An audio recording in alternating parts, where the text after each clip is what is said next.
Hello everyone, I'm here today to review American Underdog, which is a very, really surprising movie.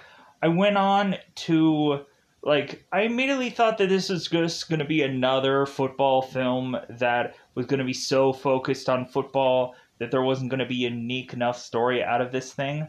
But surprisingly, it was much different. It didn't focus too much on the football side of things, and it just focused on the struggle of Kurt Warner and how he was to go on and have this dream that life was telling him. It's like, well, no, this is just not going to work out for you, but just somehow miraculously it just panned out somehow, going on and going to hope that he was going to get drafted from college, and nothing ever really happened from that.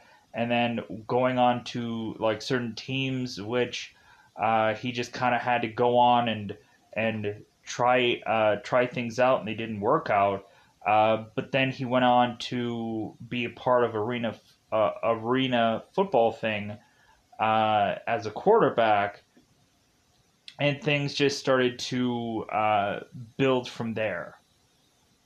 Going into this story, I would say there is a lot more than just the football parts. There, of course, is a whole entire story of Kurt meeting Brenda, which, of course, is his future wife within the story, and goes on and is to have quite a bit about family, quite a bit about struggle, have quite a bit of some interesting things going on, to the point where Kurt just simply running out of money. Running out of money for gas. Simple things. And so we go on and we have these characters that just, they want to have a dream, but they have, there's everything is standing in their way, pushing them on to just stock shelves at some Hy-Vee store of sorts, and just going on and just having people consistently telling Kurt, hey man, you should go on and still be trying to play football somewhere. Why can't you be a pro football player? And Curtis is like, yeah, it's just I wish it were that simple. I wish it were to have been that easy. And so, but it goes on to just be like, well, is it really that hard to go on and try to figure out your way in, try to be able to say yes to something when you would rather just go on and be like, I don't think that's gonna really work out for me. So, with that said, I would overall think that this is a surprisingly great film. It's a feel-good film, and because I know a lot of people have gone on and had aspirations or dreams or fantasies about how their life would have gone, and there's still a person that is going on and sadly having to just stock a shelf, just being just not the person they want to be. And there's always those people that are probably eventually going to go back to that, because there's your life isn't what you want it to be. So we go on here, and so it's a very inspirational story, and really at the end of the day, I thoroughly enjoyed this. I thought this was a great movie. So right now you can go on to a number of apps that kind of conveniently have this for a $20 price tag, in all honesty. A Voodoo or a Hulu or Hulu. A Voodoo or an Amazon or a YouTube, all of them are priced $20. You can go out of your way to say that you can see this movie for free if you go on to a Google search. You can search the word letter C movies. So that's a letter and that's a word. You can search for that app and dare in fact be able to go out of your way to say that you can watch anything that you would like. You can also go on to Fox HD Movies, which is a app where the logo will say Fox HD Movies, the title will say something different. It'll say Play 1080p HD Movies. Download by combining the powers of both those apps. You can dare in fact just watch anything that you like. You can also go on to a Google Play Store and download this app called TV Crush. And that may very well have a certain number of movies that may not be American Underdogs, but by golly, it might be some other movie that you might want to see at some point. So, with that said, let's just go on into spoilers, because, yeah, this is a good movie. I thoroughly enjoyed it. Go out of your way to see American Underdogs, because it's actually a really good story, where it's amazing how just life just, for some people, just works out. No. Yeah, so let's go into it. Let's go into that double five, because it's otherwise that time yet again to go into spoiler time. Spoiler time. It's about the time again to spoil this movie. So, the very beginning of this film is a young Kurt Warner going on and watching football. San Francisco 49ers going and watching, I think, Joe Montana. And we have Kurt Warner going on and studying everything about Montana.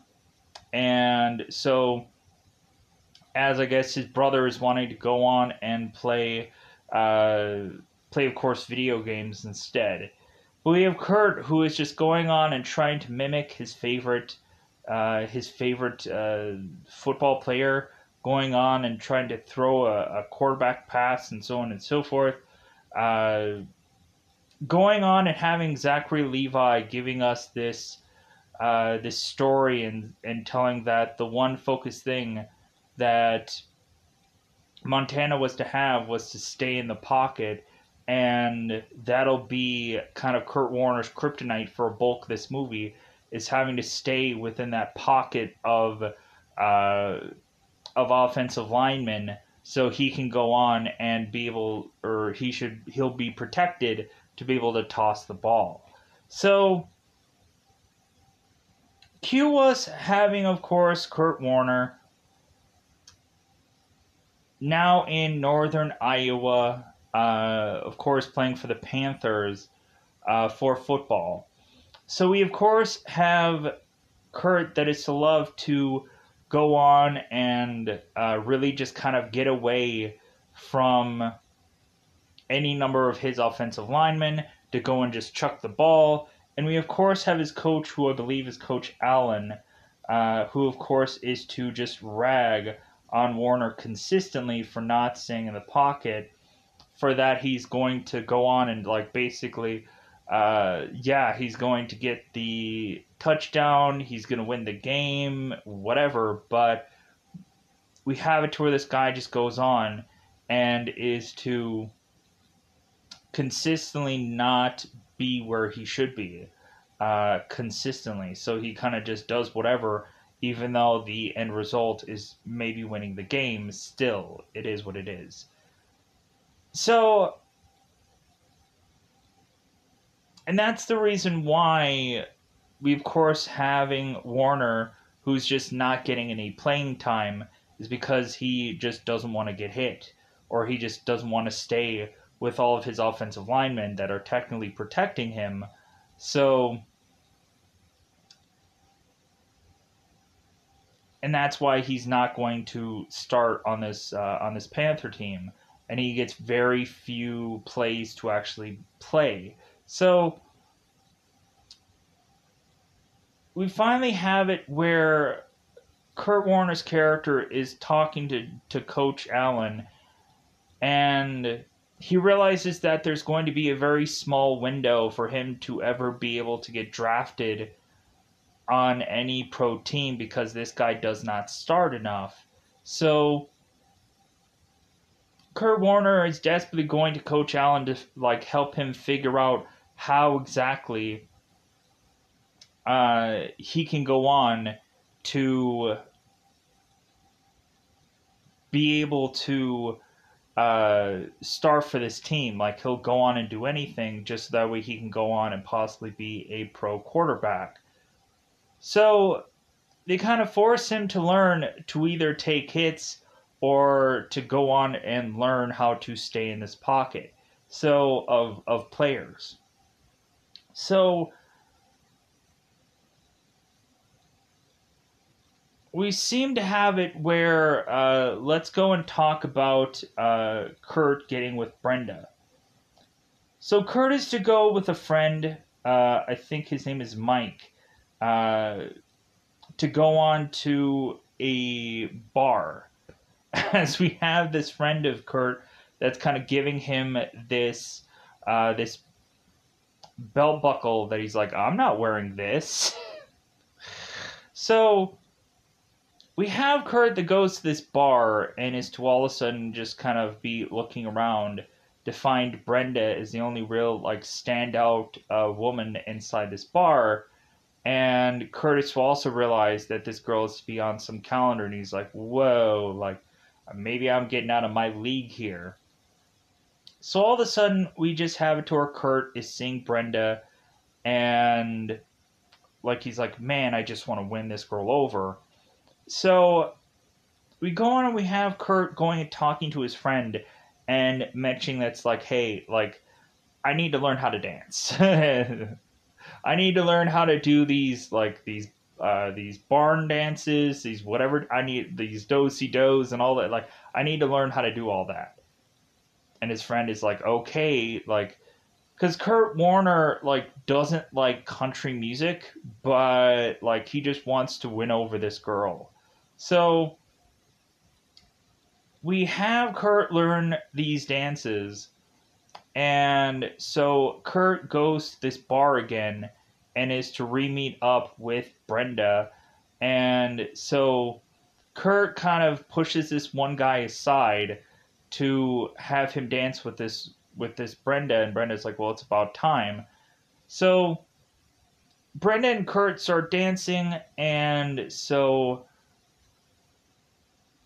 we even have Kurt at some point kind of doing like a different position than what he actually should be doing, simply because he wanted to look at Brenda more, which is a really nice thing and a really nice gesture. So we go on, we have Kurt and Brenda, and we have these two characters, and Brenda, of course, to tell Kurt, it's like, well, hey, like, I'm divorced and I have two kids, and more likely you're going to be having real no true interest in that, as she drives off. And Kurt is like, huh? Like, like, what? So Kurt goes out of his way to figure out what this woman's address is, like, as if he's stalking her. And he's making it to this woman's house and knocking on this this screen door, because the front door, of course, was like nobody answered. So Kurt knocks on this door, and all of a sudden we have Zach, who brings Kurt into this home, and Zach is mentioning that his radio isn't working, that it needs to be repaired. It needs to be repaired by putting new batteries in it. And so both Kurt and both Zach are just kind of laying in this bathroom, just kind of listening to this country music. And Kurt is just like, oh, they got to you too, huh? So we all of a sudden have Brenda's mother that comes in, is like, hey, heaven forbid you have a cast names just at the ready, right? So we of course have Brenda's mother, who is introducing herself, Because heaven forbid we find this, right? Uh, Fudge nougats. Anyways, so I can quickly find it. So that is what it is with this, with some of this cast. So we have Kurt going and talking to Brenda, and we have it where Brenda is telling Kurt that her son is blind, and Kurt is like, "Oh, I didn't notice. Like, I wouldn't have known." So we have it where Kurt and Brenda kind of leave, and Kurt is to ask how exactly, or Brenda is to ask Kurt, or yeah, Brenda is to ask Kurt how exactly Kurt got here, and he's like, "Well, I walked all the way here." And she's like, "What? Like from your campus to like to here? That makes no sense. Like that's like 3 miles." And Kurt's like, "Well, yeah. Like so what?" And so Brenda's like, "Okay, this guy must really be interested in me."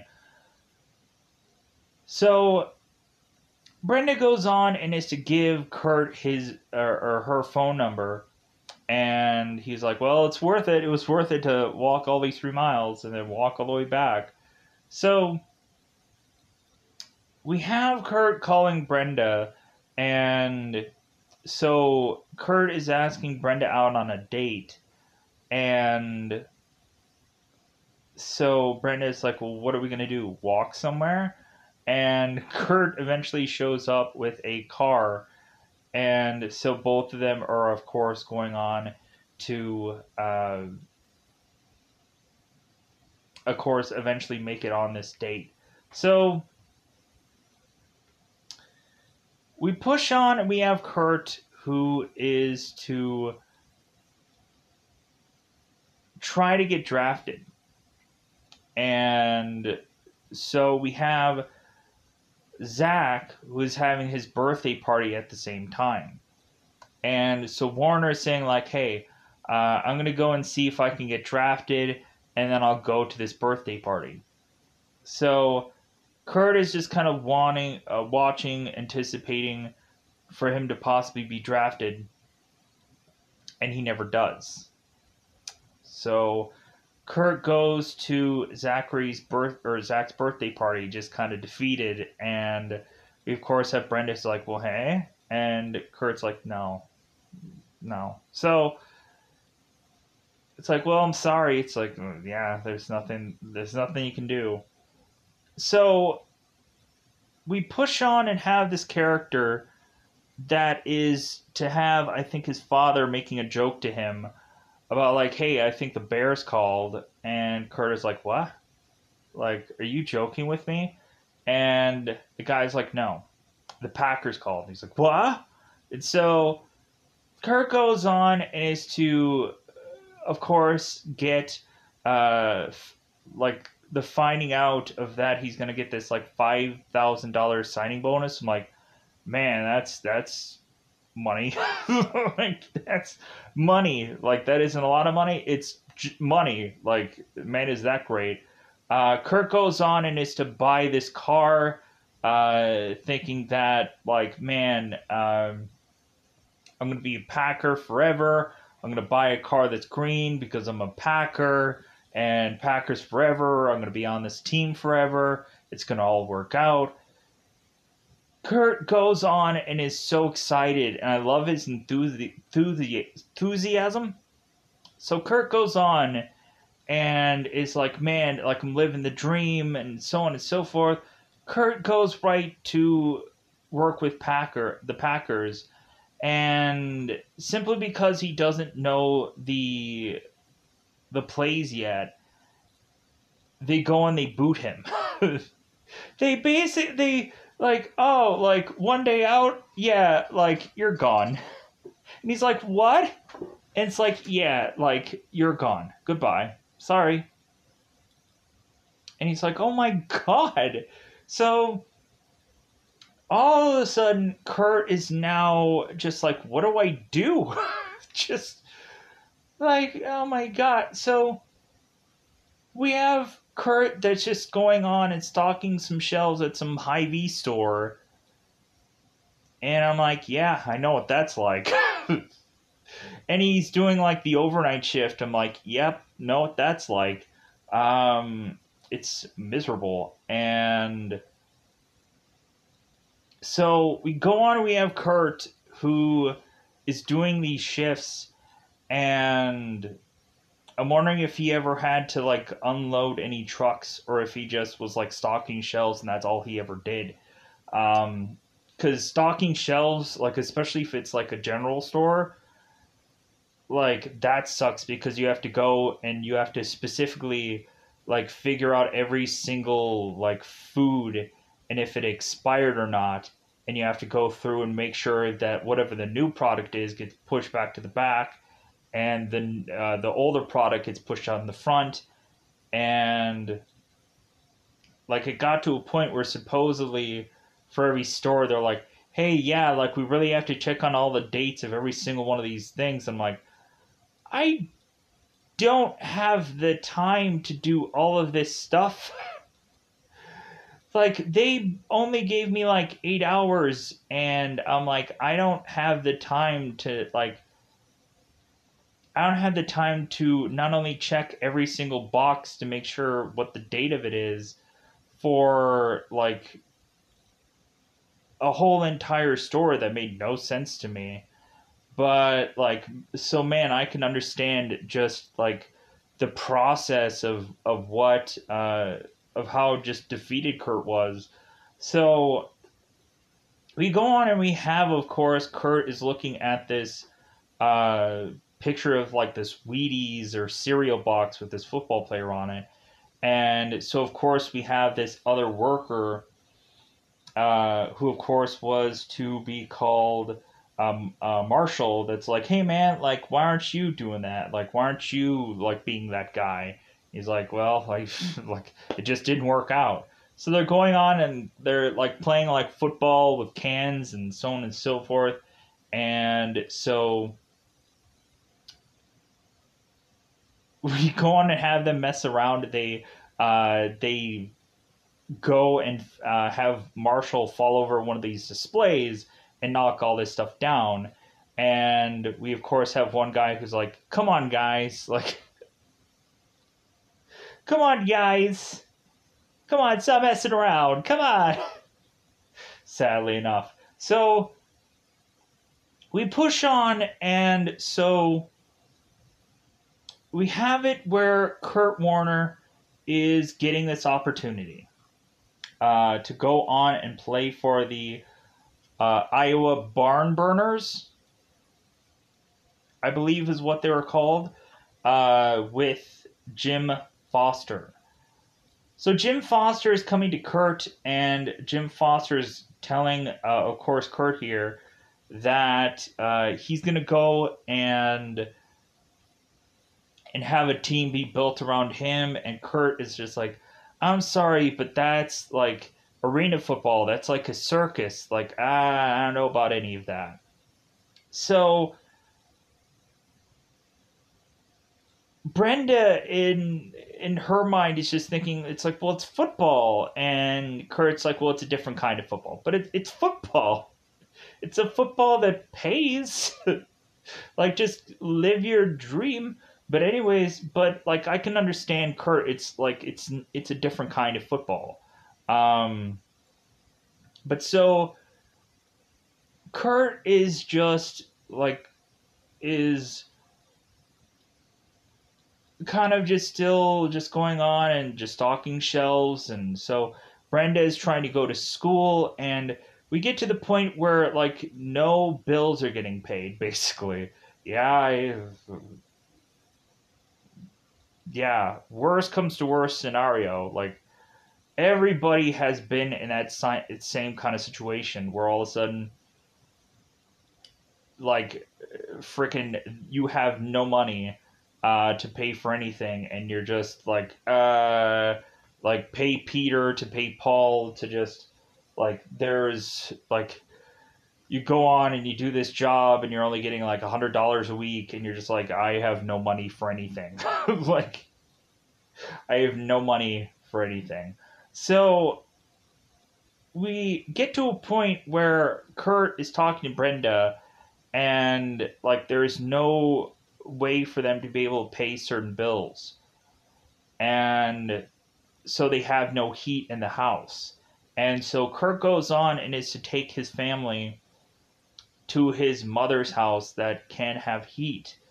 So we have them taking this car to Kurt's mother's house, and sadly enough, we of course have it where we run out of gas for this vehicle. And I'm like, oh my god, we run out of gas for this car. And so now Kurt and Brenda are just scrambling to get whatever loose change they have to go and get a thing of gas somewhere at a gas station that is several miles off, and it's very cold out, and Kurt is going on and having to walk all the way to this gas station to get gas. It's like, hey, like walking in a wintry environment is not exactly fun, especially if you don't have the clothes to be able to consistently be in that kind of environment. It would get to the point where I would get very prepared to be able to walk in that kind of environment, to the point where I would not have a like, hey man, like I can walk in the cold perfectly for an hour, 2 hours, whatever, but I don't even know how long he was walking for. And this would probably be a person that hadn't been doing this very often, and it's something that you have to get used to. And like, yeah, it freaking sucks either way. So we have this guy that's going on and trying as hard as possible to go to this gas station to just pay for gas, and he also has to buy this gas canister, which is basically the exact same price of what he has for this gas. And I'm like, oh my god, this is so, oh my god, this is awful. But yeah, like freaking the worst possible case scenarios are the worst possible case scenarios. And so we have Kurt making his way back, borrowing this gas container to pour this gas back in, and he's going to tell this guy that he's going to bring it back. And I'm like, oh my god. So then he's going to borrow it. I'm like, oh my god, this story, oh my god. So they get to the house, and I'm sure Kurt had to schlep back to the store, and I'm just like, man, this story. So we finally go on and have Kurt being like, you know what, this is the last straw. Like, this is it. Like, I have to go on and do something. Or, like, my family is going to be, like, homeless, or something's going to happen. So Kurt goes on, and he is to join this Arena Football League, Iowa, I'm sorry for mispronouncing, the Iowa Barn Burners. So we have Kurt just show up at this practice, it seemed. And so we have Jim Foster, who's showing that they're working at this place that just has a bunch of hay bales, or just like a big massive things of hay, and like that's what they're working for as a practice. And we go on, we have these guys, and I think they're doing pretty decent work. And so Kurt is asking his teammate that, of course, he went with, I guess, Iowa State to play with, And so we have Kurt asking his friend here. It's like, well, hey, like, if we play in this field, where do we actually play at? And so we find out that they actually play like nearby some rodeo. I'm like, oh my god, like this, like, hey man, like just kind of swallow your pride to keep getting these checks. Like, but hey, people would probably love to play in an arena football league. People would love to get some of these opportunities, and then people would probably also no longer have a physical ability to be able to do any sort of these kinds of things. Um, but yeah, so so for some people, at some point of this, they might have found this to be like living the dream, or be able to just like, hey man, I'm having so much fun. Like that's all that matters. So Kurt Warner goes on and is to start playing for this football arena league, and he of course gets tackled quite a bit because he has to go on and do this 3-step drop toss kind of motion. He has to work quicker, or otherwise he's going to get tackled a lot sooner. And for a lot of people that don't know Arena Football League, because I've seen some kind of things of it, where actually the arena leagues are like, there's a lot more smaller fields than there are, of course, with regular football. Like so, like basically think that the whole entire like football field can fit in like a hockey arena. Like that's how like very small these kind of fields are, because that's what they would go on and do. Like if you go on and watch like arena football footage, you'll see how like smaller the field really is. So, but no disrespect to anybody who is to go on and play that kind of sport. So we have Kurt that starts to get sacked and hit and whatever, and Kurt and Zachary actually went on and was trying to, or was actually going and getting hit at certain points, saying that he wanted to go on and get the real feel of it, and he wanted to have the camera on him as he was getting hit, so like you could actually legitimately see it was him. And the only thing that kind of bothered him over time was just him always like having this helmet on. I guess at some point was maybe he was having like neck problems or something. I'm not quite sure.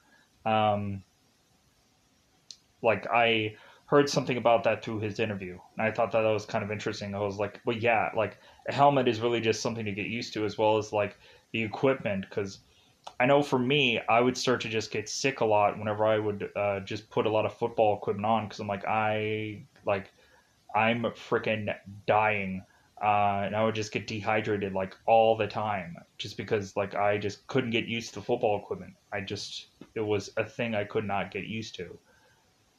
No matter what I wore, no matter how very few amounts of clothes that I wore, I just couldn't get used to the equipment. I just got sick all the time. So we go on, we have Kurt, who is to start to have to like do this three-step drop thing consistently. Jim Foster was to go on and drill this thing into Kurt until he could get it. And so once Kurt finally got it, he started to throw these passes, these pretty good bombs, and so on and so forth. To where Jim Foster's like, yeah, like, so every time Kurt would go on and get these touchdowns, he would get paid. Like right on the field, like get paid like $100. And I'm like, okay, that seems weird. But I guess that's like, we have Jim Foster saying like, hey, every time you get a touchdown, you get $100, and every time you win, you get paid more.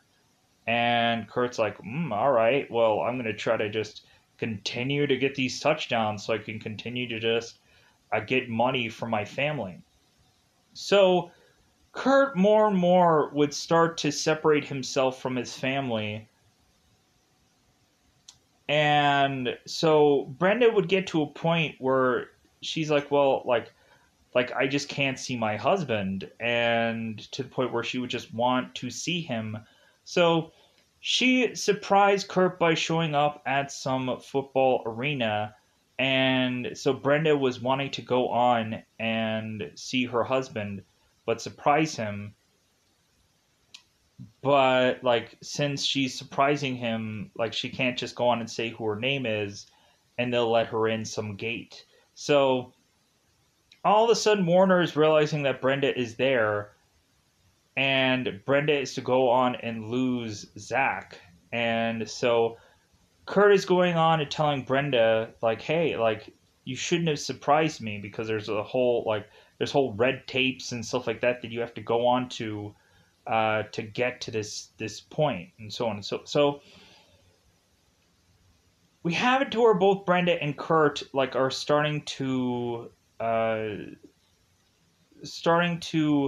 uh, have their relationship be strained, and Brenda is kind of giving Kurt an ultimatum here.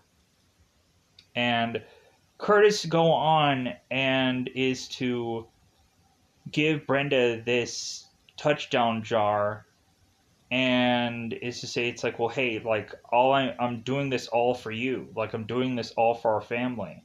And so when it seems that Kurt and Brenda are to finally just like, because Brenda is to realize where this is going, where this is heading, and so it seems like Kurt and Brenda are just like at a not really good place of the relationship.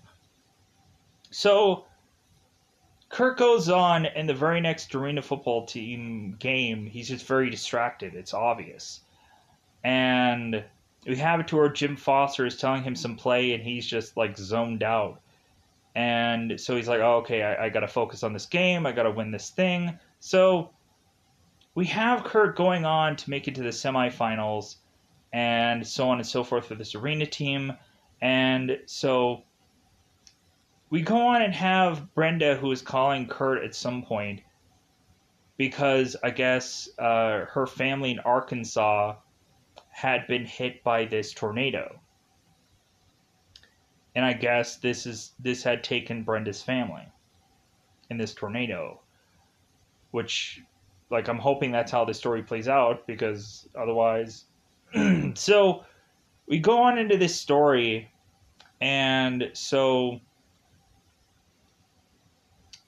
Kurt eventually is to go on to marry Brenda. And he, of course, to propose to her, and we kind of had it to where it took Kurt to talk to his mother, just like, well, hey, like, what are you doing? Like, she, like obviously, like, this is like you're made for one another, and like you should go on. And like Kurt's mother's hang up was only the fact that like she saw a lot of Brenda and her, and vice versa. So Kurt didn't want to see the same thing happen to Kurt. But like, so, but really it's just like, well, no, like she's like making you happy, and so you should go for that girl and finally like tie the knot. Because we kind of have it where everybody's asking Kurt, it's like, well, why haven't you like married this girl yet? And Kurt is just like, well, I don't know, like I just haven't I haven't like earned, like I haven't gotten to a place where I can feel that I've earned this whole situation with me being a pro athlete and this and that, whatever have you, and then I'll go and I'll marry this woman. So I can just go on and feel that I've done what I set out to do. And so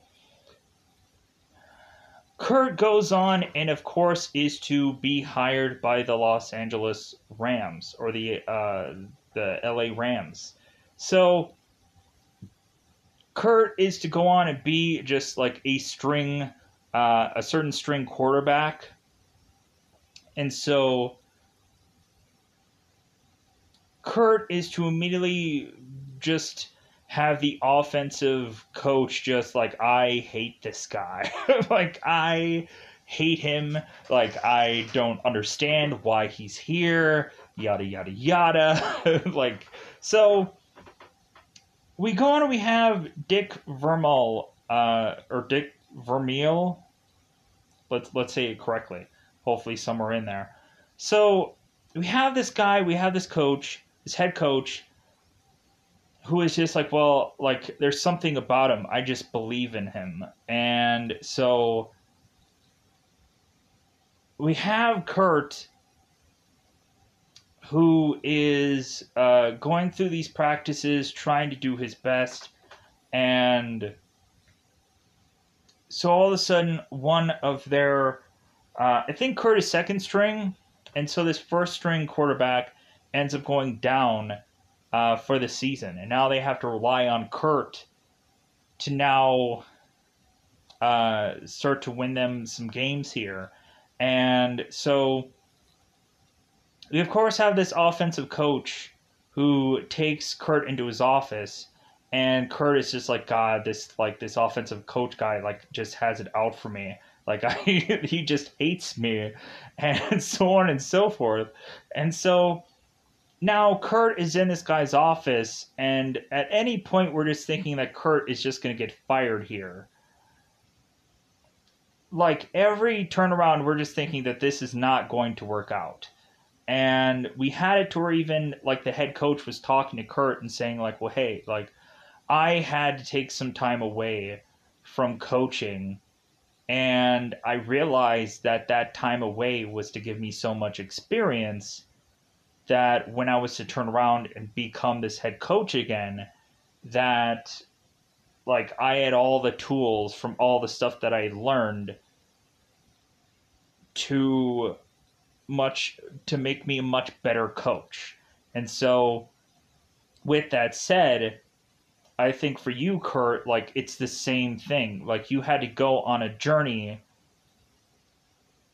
to prepare you to become the LA Rams quarterback that we are to need. And so I kind of liked that. I kind of liked how, like, he presented that story. So we have Kurt going to this offensive head coach, and it's like, well, hey, like, what is going to be the one thing that's going to make us believe that we can, like, trust you to, like, to take care of business, so to speak. I'm paraphrasing here hugely. And so we, of course, have it where Kurt here is going on and telling this offensive coach that, like, hey, if you give me the football, we're going to win.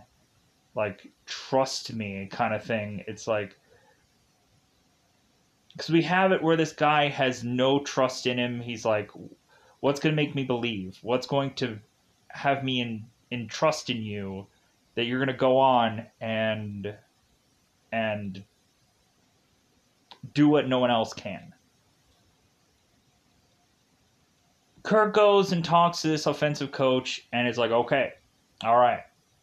Immediately talks to the head coach. Is like, yep, like, he's ready. So we go on and we have Kurt go and play this first football game, I think against the Ravens. And so the Baltimore Ravens. So we have Kurt who's going in, and we have it to where, of course, Kurt stumbles, of course, like any normal person would, like, first nerves and whatever. Kind of like with Mark Wahlberg and The Invincible, where, like, at first, like he couldn't exactly figure things out, but then eventually he got to figure things out towards the end there, and he did really good with that team. So we have Kurt going on, and he gets hit, he gets freaking taken down, and so Kurt finally needs a pep talk from the offensive coach and saying, like, yeah, I believed in you all along. All along. And I was writing you because I believed in you. Because I knew you could do this. And I knew all along you could do this. That's why I was writing you so badly. Like, kind of really motivating Kurt here to just be like, hey, I have all the faith in the world with you. So, like, hey, I know, like, this is going to take some time, but we'll do this. So, Kurt turns around and is to start to throw passes, start to go on and be successful. We have, like, the team that's going on supporting Kurt, like, hey, man, we can do this. Come on, let's go. So, we have Kurt just throwing all these throws, doing all these things, successful and whatever, to get us to this Super Bowl, and we win.